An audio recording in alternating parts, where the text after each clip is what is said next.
Paseos por la Sierra con Alberto Garín.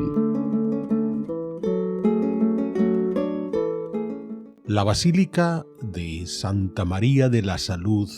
en Venecia. La Salute. Una iglesia construida a partir de 1631,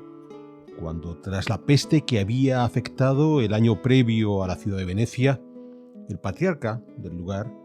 Giovanni Tiepolo, decidió que era el momento de consagrar la ciudad a la mismísima Virgen María para ver si así podía proteger a Venecia de las enfermedades. Una iglesia que fue encargada al arquitecto de moda en ese momento en Venecia, Baldassare Longhena, que desarrollaría un proyecto realmente atrevido, con un gran edificio octogonal recubierto por una cúpula semiesférica, en uno de cuyos extremos se colocaba el presbiterio, todo ello rodeado por un gran deambulatorio. Y una iglesia que además se colocó en la punta del mar, entre el Gran Canal y el Canal de la Giudecca. Es más, hubo que recrecer el territorio para poder construir la iglesia, hincando unos cuantos cientos de postes en ese suelo fangoso de Venecia y así poder ampliar la superficie para esa construcción. Como decía, la iglesia tiene una planta realmente singular. Nos encontramos ante un octógono cubierto por una gran cúpula semiesférica en torno al cual se organiza un deambulatorio. El octógono funciona como nave principal y el deambulatorio sirve para que aquellos que vienen a hacer sus solicitudes a la Virgen puedan circular hasta el altar sin interrumpir la liturgia. Esta solución nos puede recordar algunas iglesias medievales, pero después de Trento era inhabitual que esto ocurriese, de no ser porque este es un templo votivo y no solo una iglesia parroquial. Y en ese sentido, la circulación de los peregrinos que buscan la protección de la Virgen es importante. También llama la atención el hecho de que, frente a la estructura exterior, donde domina la gran cúpula, a la que se le anexiona esa cúpula menor por encima del presbiterio, y que se resuelve de una forma, digamos, un tanto atrevida. La ausencia de una nave principal alargada hace que se rompa el modelo de la buena iglesia postridentina que, por ejemplo, Palladio había desarrollado en San Giorgio Maggiore, al que ya hemos dedicado un paseo por la sierra. Esa estructura, sin embargo, cuando recorremos el interior nos damos cuenta que Longhena había aprendido bien la lección de Palladio y a la hora de componer los elementos arquitectónicos en el interior del edificio es claramente visible esa influencia palladiana, con una corrección en la distribución de los órdenes que nos lleva directamente una vez más a San Giorgio Maggiore, lo cual viene a demostrar cómo en esta sucesión de estilos, al final lo que más importó en la Salute era crear ese templo votivo claramente visible desde buena parte de la ciudad, desde los canales o desde San Marcos, ese culto a la Virgen que había de proteger a los venecianos contra la peste, más allá de que en la resolución final al interior del edificio, insisto, Longhena se apegue a las fórmulas más clásicas que Palladio podía haber desarrollado medio siglo atrás. Como decía, más allá del octógono central que sirve como nave principal para seguir la liturgia, tenemos este deambulatorio en el que se van abriendo sucesivas capillas, donde vamos a encontrarnos obras de arte de los más distinguidos venecianos, comenzando por Tiziano, algunos de cuyos cuadros llegaron hasta la Salute, pero indudablemente lo que centra la atención de los visitantes es el altar principal. Un altar que, como comentaba antes, se sitúa en el eje longitudinal desde la entrada que atraviesa el octógono central, se sitúa en el extremo opuesto a la entrada,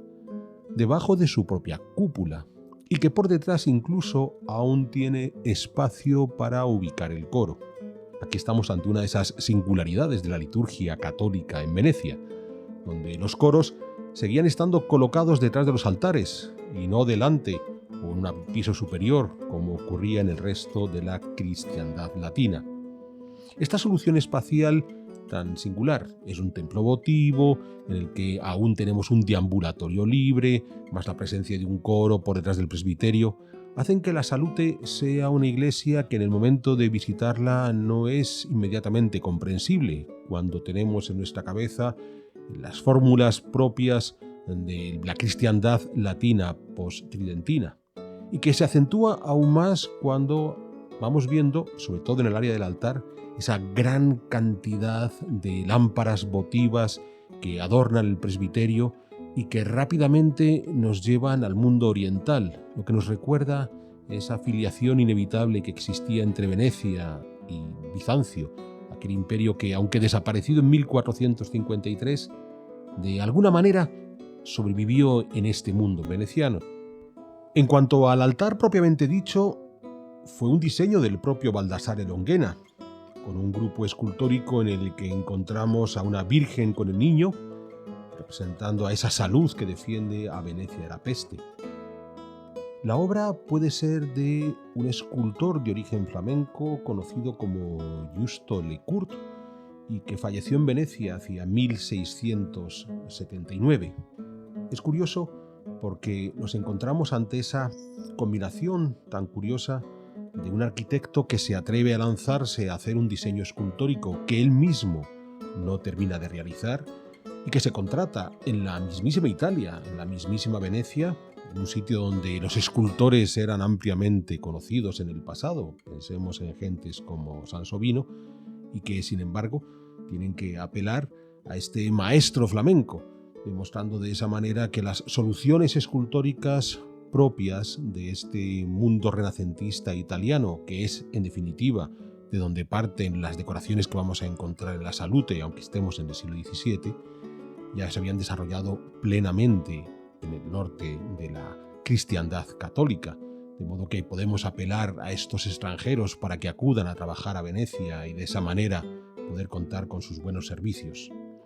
Pero más allá de la presencia de ese conjunto escultórico realmente hermoso, lo más llamativo es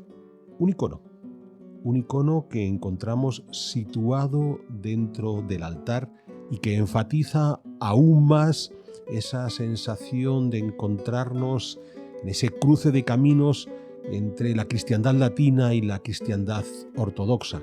Un icono que venía de Creta, una isla que pocos años antes los venecianos habían perdido a manos de los turcos, que de esa manera habían terminado por expulsar a los venecianos de todo el Mediterráneo oriental. Y ese icono a la larga, incorporado aquí en la Salud, viene a ser un ejemplo de cómo Venecia se recoge al interior de sí misma una vez que ha perdido la mayor parte de su imperio marítimo. Si seguimos avanzando por el deambulatorio, ya nos vamos a encontrar con una serie de obras de Lucas Jordán creadas ex professo para la Salute, al contrario de las otras imágenes que, como decíamos, puede ser ese icono venido desde Creta o los cuadros recuperados de Tiziano. Obras dedicadas a la Virgen María, como el nacimiento de la propia Virgen María, porque a la larga tampoco hemos de olvidar que nos encontramos en pleno corazón del siglo XVII, estamos viviendo esa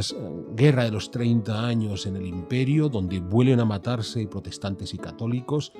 y una de las banderas del mundo católico es el culto a la Virgen María, de modo que más allá de la trascendencia local de la Virgen de la Salud, con lo que pretenden curarse los venecianos de su peste, el reforzar la iconografía mariana es uno de los grandes símbolos de ese mundo católico. Y no importa que Venecia fuera una ciudad caracterizada por una permisividad hacia todas las religiones. En Venecia era posible encontrar judíos, como musulmanes, como protestantes. Pero ese valor que se le daba a la imagen de María es notable y en la Salute queda claramente reflejado. Estamos viendo, por ejemplo, ahora en esta otra pequeña capilla, dentro de las sucesivas capillas que se abre en el deambulatorio, otro de estos frescos de Lucas Jordán, de nuevo dedicado al culto mariano, en este caso a la Asunción de la Virgen, en el cual volvemos a enfatizar la importancia de la Virgen María como centro de ese mundo católico. A la larga, la Salute ha terminado por convertirse en uno de los grandes símbolos de Venecia, en esencia por su ubicación. en esa punta del mar tan visible desde los grandes canales, tan visible desde San Marcos. Y su estructura arquitectónica, esta que hemos explicado, de la gigantesca cúpula sobre la nave central octogonal rodeada por el deambulatorio más el presbiterio en su propia cúpula, hace que tenga una forma que es claramente reconocible por todos los que visitan Venecia y que provoca que se convierta en todo un símbolo de la ciudad. A la larga, si lo pensamos, cuando uno recuerda Venecia, lo puede asociar inmediatamente a San Marcos, a la propia Catedral de San Marcos inserta dentro de su plaza. Pero lo llamativo está en que cuando levantamos la vista, cuando incluso buscamos imágenes en vista aérea, si hay algo significativo en Venecia son sus grandes cúpulas, las cúpulas de las iglesias, la de San Giorgio, la del Redentore, pero sobre todo esta de la Salute. Con lo cual, a la larga, no es gratuito que la Virgen María terminara por convertirse ella misma en patrona de la ciudad de Venecia junto a San Marcos. Y que claro, lo que estamos viendo aquí en la Salute no es más que el reconocimiento que los venecianos hicieron a la labor de la Virgen en la curación de esa peste. Esto de la peste, en principio, llega de la mano de un duque de Mantua que había desembarcado trayéndola, que entra en contacto con un carpintero de la ciudad y que eso provoca su expansión inmediata. Pero quizás deberíamos vincularlo a una sierra de historias que acabamos de hacer sobre la distribución de agua dulce en Venecia, un agua que no debía ser todo lo potable que uno podía imaginar y que a la larga puede entender por qué se propagaban tan rápidamente las enfermedades. Fueron cientos de miles los muertos en esta peste de 1630-31. Pero más allá de recordar esos eventos trágicos de la enfermedad, la Salute sobre todo encarna muy bien, una vez más, esa encrucijada entre la cristiandad oriental y la cristiandad latina, que en Venecia es marca propia de la casa y que podemos seguir disfrutando hasta el día de hoy.